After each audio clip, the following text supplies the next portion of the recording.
Hello, folks. Welcome back to the Redeemed Marriage Podcast.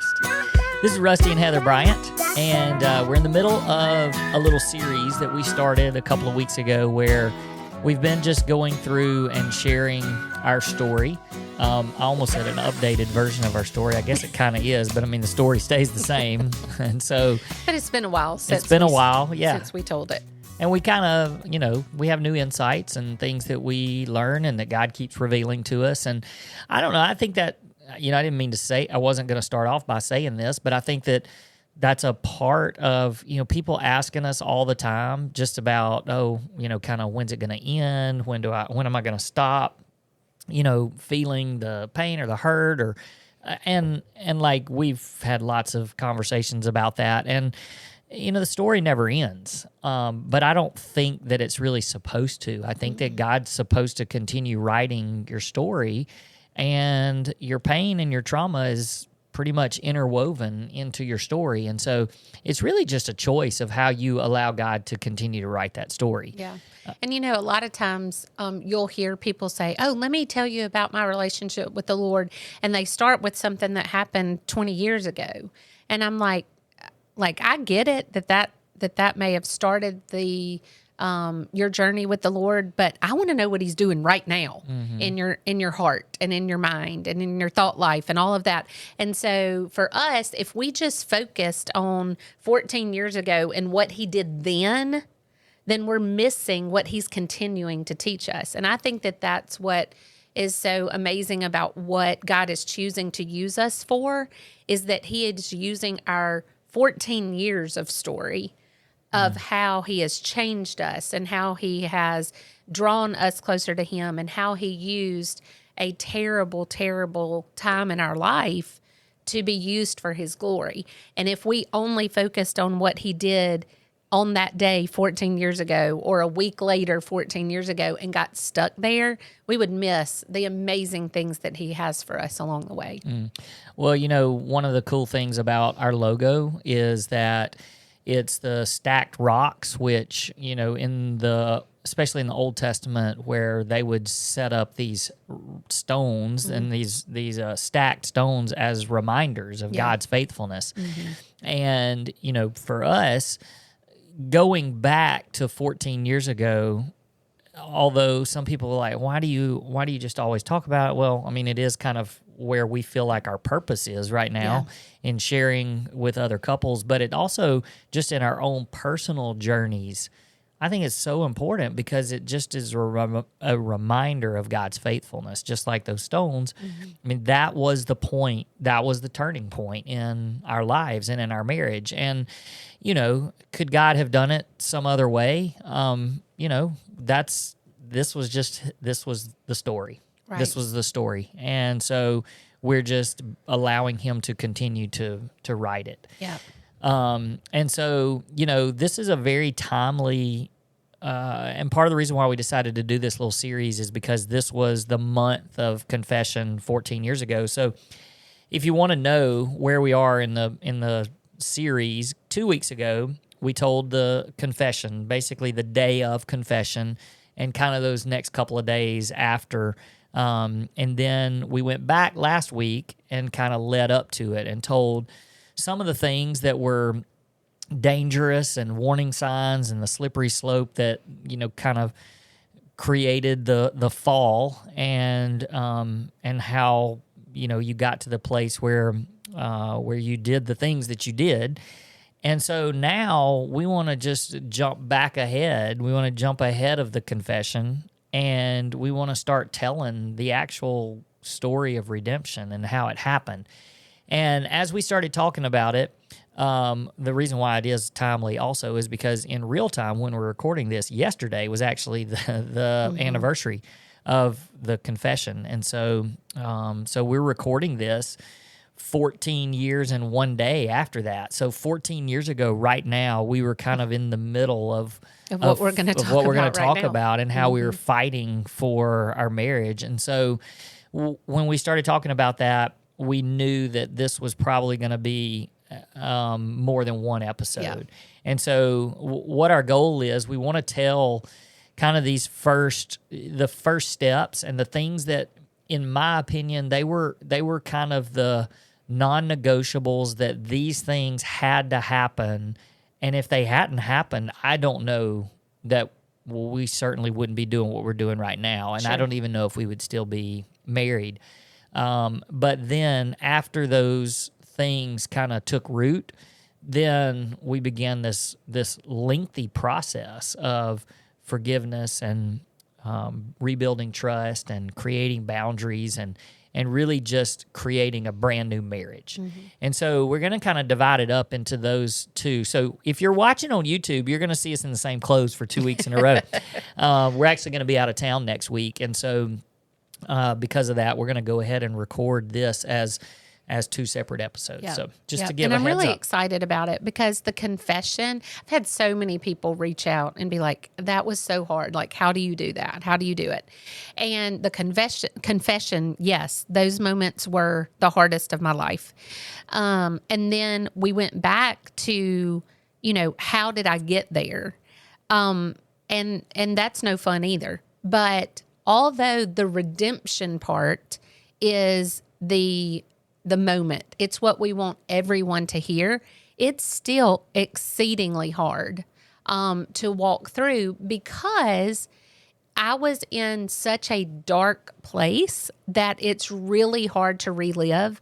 And then from that moment, you were in a dark place too. Mm-hmm. So all the before and the confession, those episodes, that was, of course, with the confession, I drew you in. But these days of what we did next were hard. And here's what I want people to hear as you listen to this. When I found out I had breast cancer, there was a plan. Like, I went to my oncologist and she said, okay, you have breast cancer. You're going to get a port. We're going to do this many, chemos. Thank you, of chemotherapy. Then you're going to have a double mastectomy, and then we're going to continue chemotherapy, and this is going to be a year of your life. That was the plan. When we went through infidelity and confession of that, there was no playbook. Mm-mm. Like, we didn't know what to do. And not only that, you may be listening to this thinking, okay, they're going to give me a playbook, but it may be completely different for you. And here's the thing. It's the same thing with breast cancer. Do you know how many women that I've walked through with breast cancer, including your sister and your cousin, and all of our paths were different. Right. Everybody has a different playbook. Everybody has a different playbook. It's like, okay, well, yours is this kind of cancer. Yeah. Like, mine wasn't hormone driven, but it was HER2 positive, and so that's more aggressive. So you're going to do this, but yours is hormone positive, so you're going to go this route.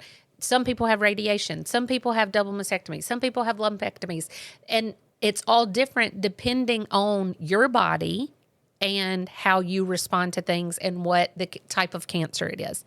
So what I need you to hear me say is this. This is our playbook. It's what we did.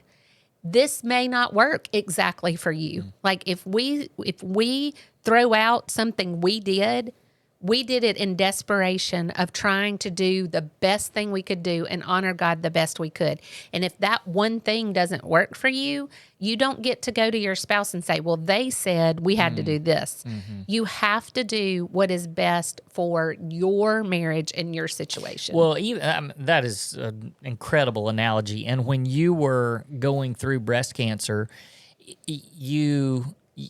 when you talk to, let's just say, my cousin, she dealt with it before you did.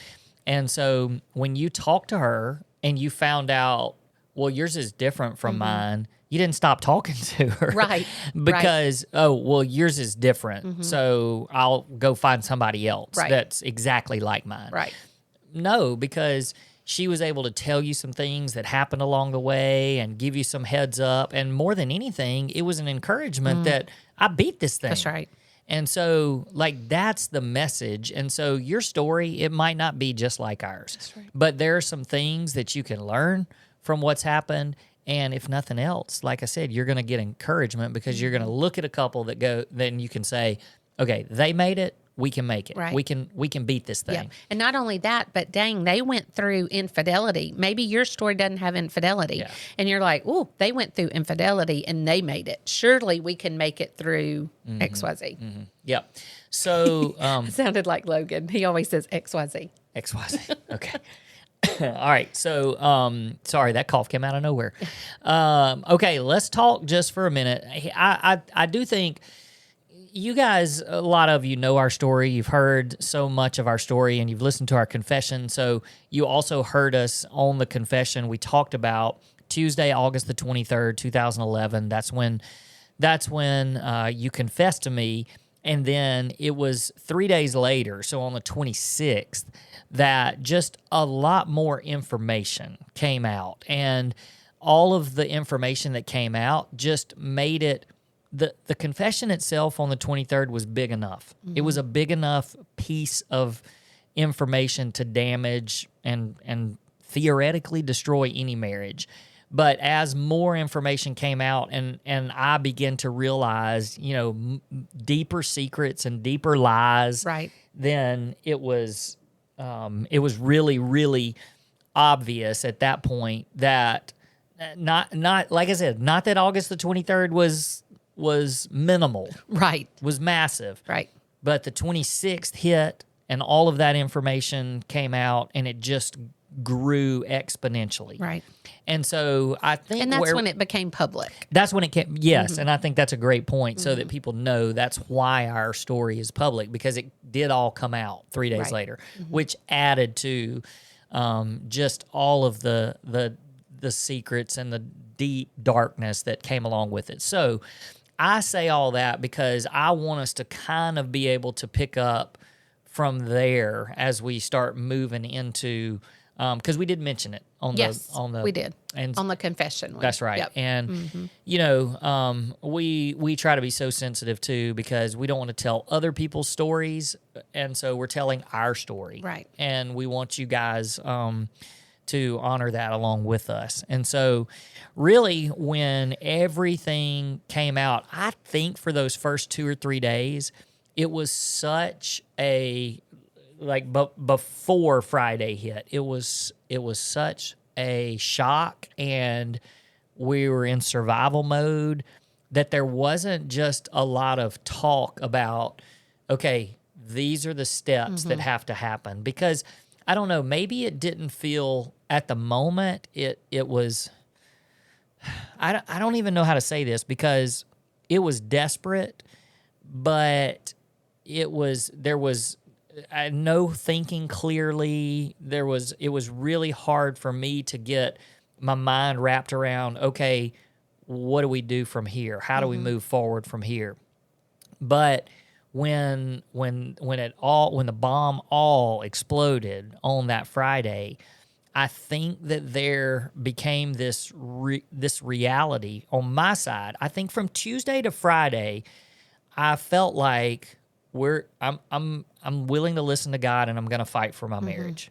Friday hit, and it was like, okay, it's go time now. Like there's some non-negotiables, and if these things don't happen immediately, I'm out of here. Yep. And Well, I just want to tell you how I felt over those days. On that Tuesday, I was sad. Like, I was really sad, and I was like, where are we going to go from here? But there were only about 6 people that knew. And so everything felt very contained. And so I was sad, but I didn't feel out of control. On that Friday, I shifted from sad to scared. Like, I felt my world literally falling apart around me. Like, even though in those first few days I told my dad, which was exceedingly hard, after that, after Friday, I knew everyone was going to know. And that out of control, like, I don't want to, say, oh, this is how I'm feeling right now. But like, my heart's racing. I'm anxious, because that was the scaredest that I had ever been, that I was going to lose my family. It was, there's no way. Like, I thought Tuesday was bad. Now that he knows everything, there's no way he's going to stay. And so I felt like my world was completely falling apart. I don't know why. I feel like I need to say this here, but we deal with a lot of people that have more to their story. It's like, okay, there's this part, but then there's also this part. And you think, oh, well, I've told them this part, but if I tell them the rest, there's no way they're going to stay, or it's going to hurt too much or anything like that. But what I need you to hear me say in this moment was, even though that was the scaredest I had ever been in my life on that Friday, there was freedom in knowing there was nothing else you were going to find out. Like, you knew it all. And even though I was scared, it was a moment of, okay, if he stays through this, we're going to make it. And we're going to be able to fight for our marriage. But fear upon fear upon fear. Well, okay, I didn't mean to interrupt. was the day that I became really scared too, because when things go public, then, yeah, you're right. You're not in control anymore. So for those first couple of days, we were somewhat in control of our situation, even though I didn't know what that control looked like. I knew that I wasn't really in control of you, because for all of these months, I had, not that I need to control you, but I had no idea what you were doing. Yeah. And so for those few days, I felt like... You thought you knew what I was doing, but I was doing something different, which is completely like, oh, well, wait.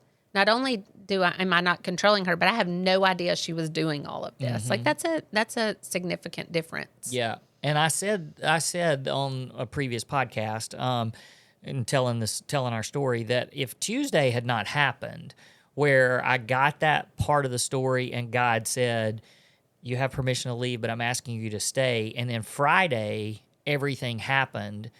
And like I said, I don't know that I would have stayed, but I had heard God, and I believe that God would not change his mind between Tuesday and Friday, because it wasn't like that was a surprise to him. And so when I think back to just how scared and terrified I was, because I wondered, am I going to keep my job? I'm in a support raising ministry, and I thought people are not going to support us anymore. And I thought about our kids not living in the same house. I thought about Christmas and what that was going to look like. I have a great relationship with your family, and what was that going to look like? Friends, were we even going to be able to keep friends? And, church, like, we were very involved in leadership positions at our church, and all of that, I was like, it's all over. Yeah. Like it is crashing down, and it's all over. But I do know that when that happened, I was able to, it was do or die at that point. I don't know that on Tuesday, I didn't know that it had to be do or die then. I didn't even know what that meant. And so on Friday, it became, all right, here's the rules, basically. And the first thing was, I had to make it very clear to you that it was stopping. Like, whatever life you had been living for the previous however many months, it had to end immediately. Yep. There was no dabbling and 1 foot over here and 1 foot back over here. It was all over. And not only that, but I had to make sure that you knew that there was no communication, none. And there, like, I kept your phone for a while, because I was like, there's not going to be any communication. And if something comes in your way, I want to know, because I'm going to be the one that responds, not you. And there did. And it did. It did. So those two things were non-negotiables: stop and sever immediately. And then we started getting into, okay, this is your opportunity to tell me, because if more comes out, it's the end of the line. Yep. I'm not hearing any more secrets revealed after this. Yep. And again, you guys are probably out there listening and you're thinking, okay, well, what do you mean by that? Did you get all of the details? There's no way. Zero. There's no way to get all of the information. Nor did you want all of it. Nope, I didn't want all of it because I knew that a lot of it was going to be more painful than I needed to know. But here was the goal, and this is what I want people to hear when you're wondering, how much do I need to know? I needed to get enough information that I knew that you were telling me the truth, and that if I asked you for specific information, more information, that you would tell me. But there was not going to be anything earth-shattering or surprising from that point forward. It was more of just, if I need to know more details, I can ask you and you would be willing to tell me. But we learned along the way that I had to start asking myself, is this information going to help things, or is it just going to hurt more? And some of you might be thinking, well, it's going to help because it's going to help put pieces together. What good does that do? Well, and it doesn't matter how many pieces you get, you're never going to put the whole puzzle together. Never going to put the puzzle together. And so I had to just get to a place, and I won't tell this whole part of this story, but Friday happened.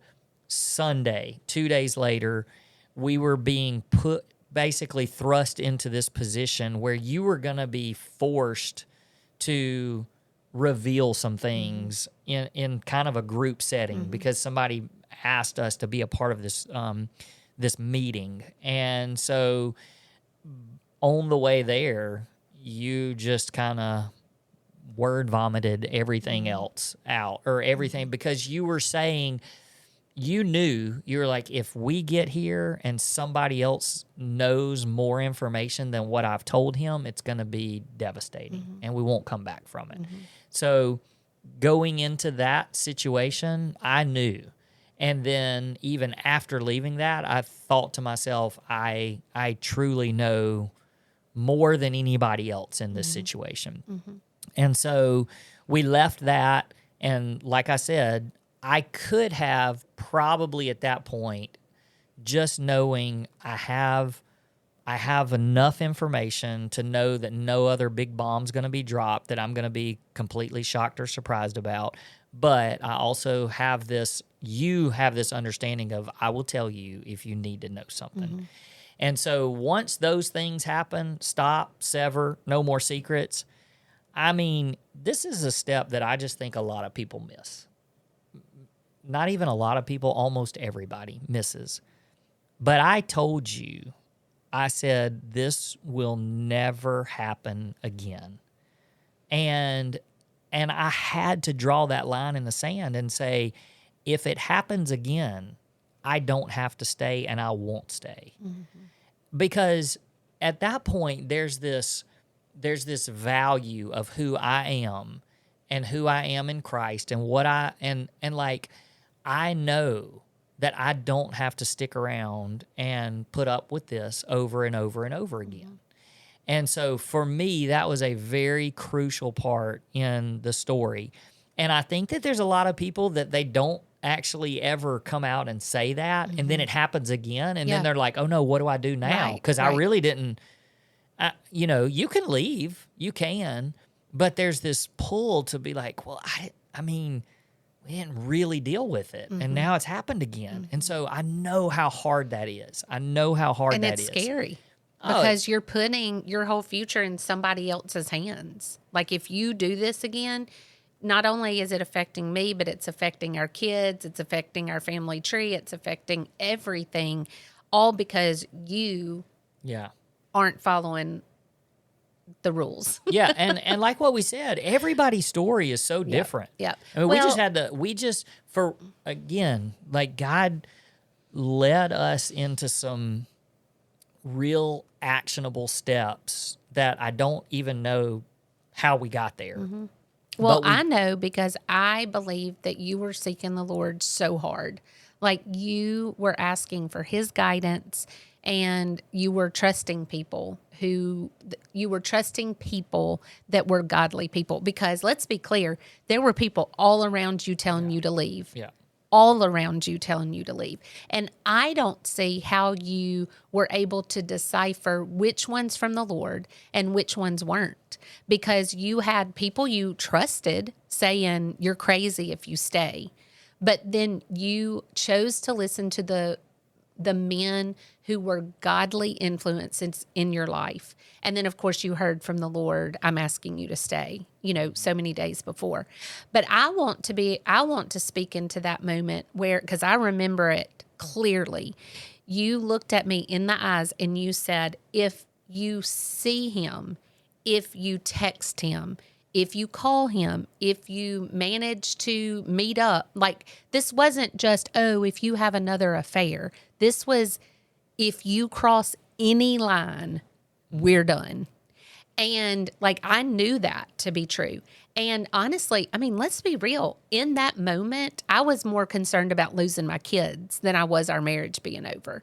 But I do think that God used my being tethered to the boys as something that pulled me back in and held me there while he did the work on my heart. And that's why we tell people sometimes, like, find a reason to stay, because God can use that and then open you to what his plan is. Because in that moment, I don't think I would have chosen to stay if you had not said you will lose everything if you step past this line again. Yeah. And at that point, I was so angry and, had really put my anchor down. And I was willing, I'm a nice person, but after what I had been through and what you had done to me, at that point, I would not have cared about you. Right. I was only caring about my and the kids. boys. That's right. And I wasn't going to allow them to be a part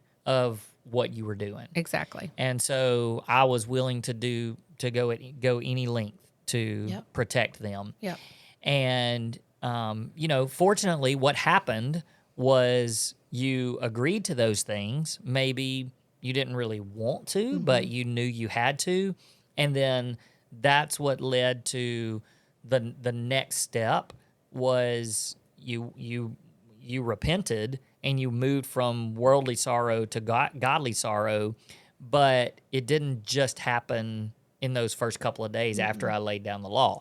So if you want to share a little bit about what happened there. Sure.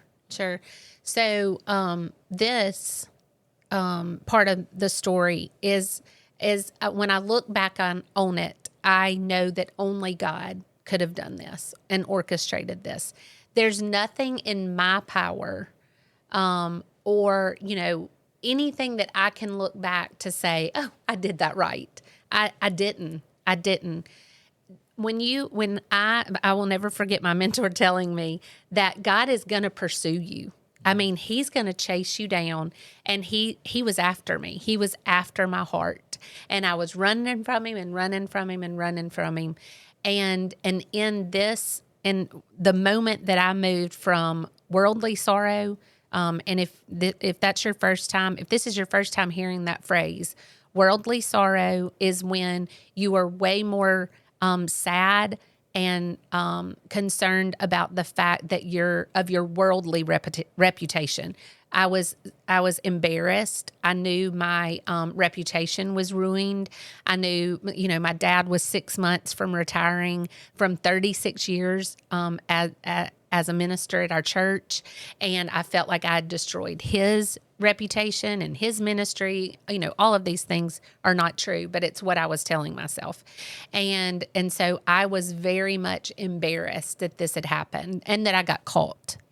But then several days later, 10 days later, I shifted to godly sorrow. And that's where I realized that I had sinned against God. Yes, I had sinned against you. Yes, I had sinned against friends and relationships there. Like, there were a lot of people that trickled down to. But none of that would have ever happened if I had not sinned against God. And so But that was the first time I could see it. So this was on September 2nd. So we've been from August 23rd to September 2nd. And my mentor and two of my friends brought me, they said we were going to go shopping. They just said, we want to just spend some time with you. But then when I got to this friend's house, they were like, actually, we just want to talk for a little while before we leave. Well, obviously we never left. It may have been all made up. I don't know. But they said, let's talk a little bit and see, how you're doing. And I was mad. Like, I can remember being like, I thought we were going to go shopping. I don't want to talk about this, because I knew they knew that I was wrong in doing this, but I wasn't quite ready to admit that. So we started talking. They were like, how are you feeling? What is, then what, what's your family going to look like? All of those things. And I can remember Penny, my mentor, talking to me about the fact that my sin was heavy because I had sinned against God. And it is nothing magical, she said, nothing magical in the place where I was, but God just decided to show up. And he showed up in a very powerful way, and he completely broke my heart. It was a moment that I will never forget. It was a brokenness, and it was like I had on a different lens, and then they just fell, and I could see everything so incredibly clear. And I began to cry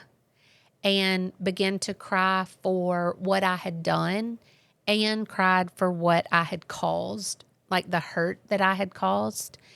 And I can remember like not being able to lift my shoulders and my head off of the floor. Like it was a physical reaction to the heaviness of my sin. And I was crying, and I can remember thinking, of course, all of this happened really, really fast, but it felt like it was in slow motion. I can remember thinking about learning that the weight of the sin of the world was on Jesus's shoulders when he died on the cross. Like he took every sin that anyone had ever committed against him, and he died for that sin, all of those sins. And I remember thinking, he had the weight of the world on him, and I only have my sin, the weight of my sin, and I couldn't lift up my head. And I just remember thinking, that's how much he loves me. Like he loved me to die on the cross, and what he did on the cross was enough. And Penny put her hand on me, and she said, very, very like claiming this. She said, God, please don't let her see her sin without catching a glimpse of her Savior. And that the weight of my sin was so heavy that I had to be able to see my Savior in order to lift my head again. And I continued to cry, and it was a sobbing. And they all just loved on me. And even though I know that those two friends were disappointed, they knew that I had hurt you. They both had husbands that were your best friends at the time. And I'm sure they were very mad at me for hurting you. But they put that aside along with my mentor and were like, God, how do you want to use us to help her see you? And because of their just unbelievable love for me, I know that I was in a place that I was being prayed for. And they weren't the only people praying. A lot of times I hear people say, I pray and I pray and my prayers aren't answered. My prayers aren't answered. My prayers aren't answered. But I believe that there were people praying all around, that your parents were praying, my parents, my family, aunts, uncles, like everybody. And then people that probably didn't want to admit that they were praying for us were praying for us. And for whatever reason, God chose that moment to let all of those prayers be answered. And it was a healing moment for me. And I say healing along with the brokenness, because it was broken. I just was absolute ashes. And then it was God put me back together, put me back, not fix the old me. I didn't want to fix the old me. I wanted to be a brand new creation. And I wanted nothing to do with that life or that person that I had been before. And so for me, that moment is what turned, and it's like the lady when the lady was caught in adultery,